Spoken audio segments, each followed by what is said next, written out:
R9 TV special news నేను నీరజ.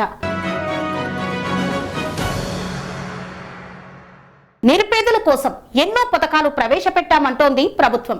కానీ నిరుపేదలకు ఆ పథకాలు అందని ద్రాక్షలా మారిన వైనం, ఒంటరి వృద్ధురాలు జీవనం నరకప్రాయంగా మారిన తీరు, గుడిసెలో బ్రతుకు వానకు తడుస్తూ చలికి వణుకుతూ ఎండకు మగ్గుతూ తాను జీవిస్తున్న తీరు కన్నీటి పర్యంతం.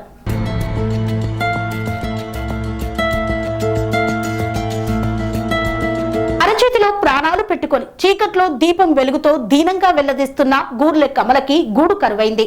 తనకు ఉండటానికి ఓ ఇల్లు కావాలంటూ R9 టీవీ ముందు కన్నీటి పర్యంతమైన ఒంటరి వృద్ధురాలు.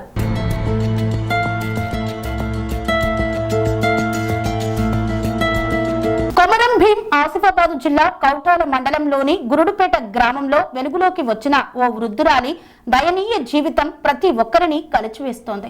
దేశం అభివృద్ధి చెందుతోందని, గ్రామాలు అభివృద్ధి పాటలో పయనిస్తున్నాయని, పేదలకు సంక్షేమ పథకాల జల్లు కురిపిస్తున్నామని ప్రభుత్వాలు గొప్పలు చెప్పుకుంటున్నా ఈ రోజుల్లో కూడా ఒక మహిళ మాత్రం కనీసం తలదాచుకునే గూడు లేక నరక యాతన అనుభవిస్తూ జీవించడం మానవత్వానికే మచ్చగా మారింది. గురుడుపేట గ్రామానికి చెందిన గూర్లె కమల అనే ఒంటరి మహిళ జీవిత కథ వింటేనే కళ్ళలో నీళ్లు తిరుగుతాయి. దగ్గరి బంధువులు దూరమై ఆదరించే మనిషి లేక, పలకరించే వారు లేక, ఒంటరి జీవితాన్ని భారంగా మోస్తూ ప్లాస్టిక్ కవర్లు, ఎండిన కర్రలు, చిరిగిన గుడ్డలతో ఏర్పరచుకున్న చిన్న గుడిసెలో కాలం వెల్లదీస్తోంది. ఆ గుడిసెను చూస్తే అది మనిషి నివసించే ఇల్లు కాదు, గాలి బలంగా వీచినా ఎగిరిపోయే తాత్కాలిక మేడ. ఒక వర్షం పడితే లోపలికి నీళ్లు చేరిపోతాయి, ఎండ మండితే గుడిసె లోపల ఉడకపోస్తోంది, చలికాలం వస్తే వణుకుతూ రాత్రంతా నిద్రలేక గడపాల్సిన పరిస్థితి. గూర్లె కమల జీవితం ఇప్పుడు ప్రతిరోజు చావుతో చేసే పోరాటంగా మారింది. ఉదయం కళ్ళు తెరిచినప్పటి నుండి రాత్రి పడుకునే వరకు ఆమెకు ఒకటే భయం. ఈ రోజు గుడిసె కూలిపోతుందా, వర్షం వస్తుందా, రాత్రి ఎలా గడుస్తుంది అనే ఆందోళన. కనీసం విద్యుత్ సౌకర్యం కూడా లేని ఆ గుడిసెలో రాత్రి సమయంలో చిన్న నూనె దీపం వెలిగించుకొని వంట చేసుకొని తిని పడుకోవలసిన దయనీయ పరిస్థితి ఉంది. త్రాగునీటి కోసం ఇతరుల ఇళ్ల వద్దకు వెళ్లాల్సి వస్తోంది. మరుగుదొడ్డి సౌకర్యం లేక తీవ్ర ఇబ్బందులు పడుతోంది. ఒక మహిళకు అత్యవసరమైన కనీస గౌరవప్రదమైన జీవితం కూడా లేకుండా పోవడం కలిచివేస్తోంది. ఇది మనిషి బ్రతుక లేక మృత్యువుతో నిత్య పోరాటమా అని స్థానికులు ఆవేదన వ్యక్తం చేస్తున్నారు.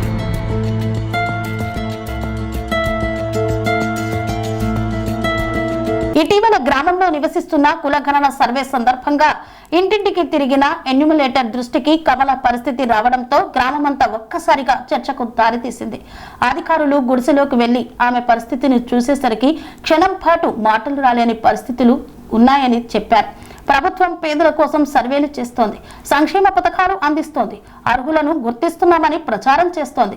కానీ 30 సంవత్సరాలుగా గ్రామంలోనే ఇంత దారుణ పరిస్థితుల్లో జీవిస్తున్న ఓ మహిళ అధికారుల కంట పడకపోవడం చూస్తుంటే సర్వేల నిజస్వరూపం ఏంటో అర్థమవుతోందని ప్రజలు మండిపడుతున్నారు. గ్రామంలో ఉంటూ కూడా అడవిలో జీవిస్తున్నట్టు ఉంది ఆమె పరిస్థితి. ఇన్ని సంవత్సరాలుగా అధికారులు ఎక్కడున్నారు? అధికారులు ఒక్కసారి కూడా ఈ గుడిసె వైపు చూడలేదా అంటూ గ్రామస్తులు ప్రశ్నిస్తున్నారు. పేదల ఇల్లు ఎవరి కోసం? ప్రభుత్వం నిరుపేదలకు ఇందిరమ్మ ఇల్లు, గృహ పథకాలు అంటూ భారీగా ప్రకటనలు చేస్తోంది. లబ్ధిదారుల ఎంపిక కోసం కమిటీలు, సర్వేలు, ధృవీకరణలు అంటూ ప్రక్రియలు కొనసాగుతున్నాయి. కానీ నిజంగా ఇల్లు అవసరమైన కమల లాంటి మహిళలకు మాత్రం ఆ పథకాలు అందకపోవడం తీవ్ర విమర్శలకు తావిస్తోంది.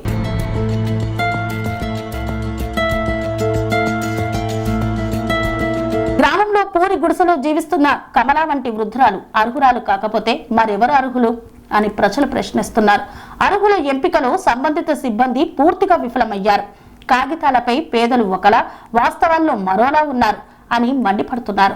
ఇల్లు లేని నిజమైన పేదలను వదిలేసి పలుకుబడి ఉన్నవారికి, సిఫార్సులతో వచ్చిన వారికి పథకాలు చేరుతున్నాయనే ఆరోపణలు గ్రామంలో వినిపిస్తున్నాయి. సర్వేల పేరుతో హడావిడి తప్ప నిజమైన బాధితులకు సహాయం అందడం లేదని ప్రజలు ఆవేదన వ్యక్తం చేస్తున్నారు. నాకు ఒక చిన్న ఇల్లు కావాలి కన్నీటి పర్యంతమైన కమల విజ్ఞప్తి. వర్షం వస్తే భయంగా ఉంటుంది, రాత్రిళ్ళు నిద్ర పట్టదు, నాకు ఒక్క చిన్న ఇల్లు ఉంటే చాలు అంటూ కమల కన్నీళ్లు పెట్టుకోవడం అక్కడున్న వారిని కదిలిస్తోంది. తన బాధ చెప్పుకునే వారు లేక, ఆదుకునే వారు లేక రోజులు గడుస్తున్నాయని ఆమె వాపోతోంది. వృద్ధాప్యంలో ప్రశాంతంగా జీవించాల్సిన సమయంలో గాలి, వాన, ఎండతో చలితో పోరాడుతూ గడపాల్సి వస్తోంది. ప్రభుత్వాలు స్పందించకపోతే కనీసం సేవా సంస్థలు, స్వచ్ఛంద సంస్థలు దాతలైన మానవత్వంతో ముందుకు వచ్చి కమలను ఆదుకోవాలని గ్రామస్తులు కోరుతున్నారు. ఆమెకు ఇల్లు నిర్మించి ఇవ్వాలని, త్రాగునీరు, విద్యుత్, మరుగుదొడ్డి వంటి కనీస సౌకర్యాలు కల్పించాలని విజ్ఞప్తి చేస్తున్నారు. ఇప్పటికైనా స్పందిస్తారా అధికారులు? గురుడుపేటలో గుర్లె కమల జీవితం ఇప్పుడు ప్రభుత్వ యంత్రాంగ నిర్లక్ష్యానికి అర్థం పట్టే ఘటనగా మారింది. ఇప్పటికైనా జిల్లా అధికారులు స్పందించి ఆమె పరిస్థితిని స్వయంగా పరిశీలించి వెంటనే గృహం మంజూరు చేయాలని, సంబంధిత శాఖల నిర్లక్ష్యంపై విచారణ జరిపి చర్యలు తీసుకోవాలని స్థానికులు డిమాండ్ చేస్తున్నారు. లేకపోతే పేదల ప్రభుత్వం, సంక్షేమ పాలన, అభివృద్ధి గ్రామాలు అనే మాటలు కేవలం సభలకే పరిమితమయ్యాయని ప్రజలు నమ్మే పరిస్థితి వస్తోందని హెచ్చరిస్తున్నారు. వాళ్ళు పట్టించుకుంటలేదు. ఇక ఏం చెయ్యాలి మరి? ఇక ఇట్లనే ఇక బాధపడుతున్నా. ఇక 30 సంవత్సరాలు అవుతాంది. ఇక ఇంట్లోనే ఉంటాను. ఎట్లా బాధపడుతున్నారమ్మా? ఏ రకంగా బాధపడుతున్నారు? ఇక ఏం చేస్తావు సార్ మరి? ఇక ఇదే గుడిసెల ఇక ఎవరు పట్టించుకోని దానికి ఇక ఏం చెయ్యాలి మరి? ఇక ఇందిరమ్మ ఇల్లు కోసం దరఖాస్తు పెట్టుకున్నారా? పెట్టుకున్నాం కానీ ఇక అవి పట్టించుడే లేదు. ఇక అధికారులు ఏమంటారమ్మా? ఏమంటారు అంటే ఇక వాళ్ళు ఇక అత్తాన్లు చూస్తాన్లు అట్టుగానే పోయితాన్లు. ఇన్ని సంవత్సరాలు అవుతాన్నాయి. ఇక ఎవరు పట్టించుకుంటలేదు. ఇక మరి వర్షాకాలం ఎట్లా ఇబ్బంది పడతారు మరి ఇంట్లో వండుకుంటూ? చూడు ఇక వర్షాకాలం వానకు తడుతున్నా, ఎండకు ఎండుతున్నా. ఇప్పుడు వర్షాకాలంలో ఈ ఇంట్లో మొత్తానికి నీళ్లు రావట్లేదా? వస్తాన్నా. ఇక వచ్చినా కానీ ఇక అట్లనే ఇక కట్ట పడుతున్నా. ఇక ఇట్లనే ఇక ఇప్పుడు మీ జీవనం ఎట్లున్నామా మరి? ఎట్లా ఇబ్బంది పడుతున్నారు? ఇక ఇబ్బంది అంటే ఇక ఏం చేసుడు? ఇక ఎక్కడికి పోగట ఇక ఇబ్బంది పడుకుంటా ఇక ఇక్కడనే ఉండు. ఇక వర్షాకాలం అర్ధరాత్రి వర్షం వచ్చినా కానీ ఎక్కడికి ఉరకాలి? ఇక ఇక్కడనే ఏమన్నా కానీ దేవుడు అంటన్నా దాని మీద భారం వేసి ఇక ఇట్లనే ఉంటాన్నా. ఇక ఇప్పుడు ఎవరైనా రాజకీయ నాయకులు ఇక్కడికి వస్తారా మరి మీ ఇల్లు చూడడానికి? రాజకీయ నాయకులు పెద్ద పెద్ద సార్లు ఎవరైనా వచ్చారా ఇప్పటి వరకు? రాలేదు సార్, ఎవరైతే రాలేదు. ఎవరు మంద ఇప్పుడు ఓట్ల కోసం వస్తారా? ఓట్ల కోసం మరి ఓట్ల కోసం అత్తలు ఓటే మంటలు, నీకు ఇల్లు లేదు, ఇల్లు కట్టింత మంటలు. ఇక ఓటు పడేదానికనే అంతే. ఇక అవతల ఇక నీది ఇల్లుది లేదు, నీది లేదు. ఇక అంతే. ఈ ఇంట్లో కరెంట్ ఉందా మరి? లేదు సార్. అరే చీకటి ఎట్లా ఉంటారమ్మా మరి? ఏం చేసుడు? ఇక సార్ ఇక దీపం ముట్టించుకున్నాడు ఉండు. ఇక పురుగు పూసి వినాస్తే అని అంతే. ఇక మరి వర్షాకాలంలో తేళ్లు, పాములుగా ఇంట్లోకి వస్తాయి మరి?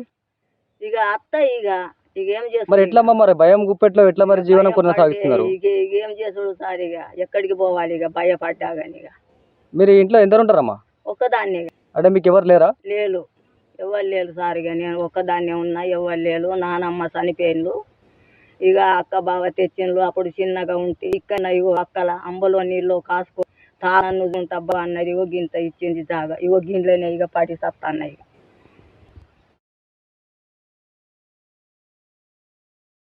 మరి ఇక రావాలి మరి. ఇక ఇందిరమ్మ ఇక ఒక ఇల్లు వచ్చినా కానీ నా మందం ఇక ఏదో ఇంత ఆధీనం ఉంటుందని చూస్తున్నా మరి. ఇక సార్ ఇక ఎట్లనో ఇక కాళ్ళు మొక్కుతున్నా మరి. ఇక ఇప్పుడైతే ఇక ఏం చెయ్యాలి మరి? ఇక ఈ గుడిసెలు అన్న ఇక ఇట్లనే ఇక పడి ఇక ఉంచుడైతుంది. ఎవరు పెద్దలు వచ్చినా కానీ ఎవరు పట్టించుకుంటలేదు. ఇంకా ఖరీబు దీనికి ఎవరు లేరు అని ఎవరు పట్టించుకుంటలేదు. ఇక మరేం చెయ్యాలి? ఇక అమ్మా ఇందిరమ్మ ఇల్లు గరీబోళ్ళకి వస్తున్నాయి, ఉన్న వాళ్ళకి వస్తున్నాయమ్మా? ఇస్తాను, మా సంటి వాళ్ళకు అత్తలేవు అట్లా. అంటే ఉన్నోళ్ళకే వస్తున్నా? ఉన్నోళ్ళకే ఇస్తాను, మా సంటి వాళ్ళని పట్టించుకుంటలేరు. అయినా కానీ ఇక ఉన్నోళ్ళే ఇస్తారు కానీ గరీబోళ్ళని చూస్తాలా? ఇక మాకేం లేదని ఇక మాకేమో డబ్బులు లేదా? డబ్బులు ఇచ్చిన వాళ్ళకే ఇండ్లు ఇస్తారు, మా సొంత వాళ్ళకు ఇస్తలా? ఎవరు ఇయ్యాలి? ఇక నేను ఒక్కదా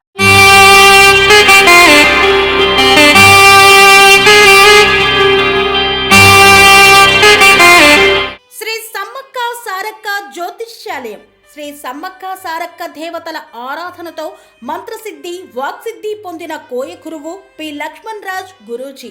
ఈ సృష్టిలో దైవశక్తి ఉన్నది ఎంత నిజమో, దుష్టశక్తి ఉన్నది అన్నది కూడా అంతే వాస్తవం. మనకు తెలియకుండానే మన చుట్టూ దుష్టశక్తులు తిరుగుతుంటాయి. మనమంటే గిట్టని వారు, మన ఎదుగుదల నచ్చని వారు మనపై ఎన్నో ప్రయోగాలు చేస్తుంటారు. ఈ ప్రయోగాల వల్ల మనశ్శాంతి కరువవుతుంది, లక్ష్మీ కటాక్షం దూరమవుతుంది, ఎదుగుదల ఆగిపోతుంది, ఆస్తులు చేజారుతుంటాయి, కుటుంబ కలహాలు చోటు చేసుకుంటాయి, రోడ్డు ప్రమాదాలు జరుగుతుంటాయి, ఆరోగ్య సమస్యలు రావడం, పెళ్లి సంబంధాలు కుదరకపోవడం, వివాహ బంధంలో బీటలు భారడం వంటి అనేక ఇబ్బందులకు గురవుతుంటారు.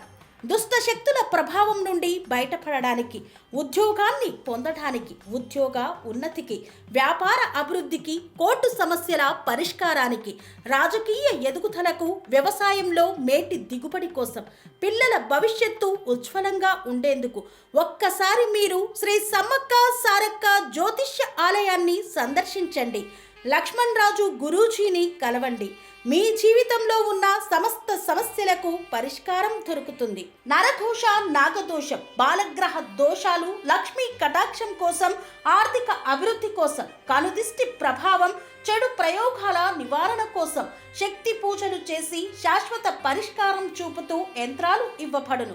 అంతేకాక సంతాన ప్రాప్తి కొరకు, సర్వరోగ నివారణ కొరకు వన మూలికలతో మూలికా వైద్యం చేయబడును. సమస్య ఏదైనా పరిష్కారం మా వద్ద లభించును.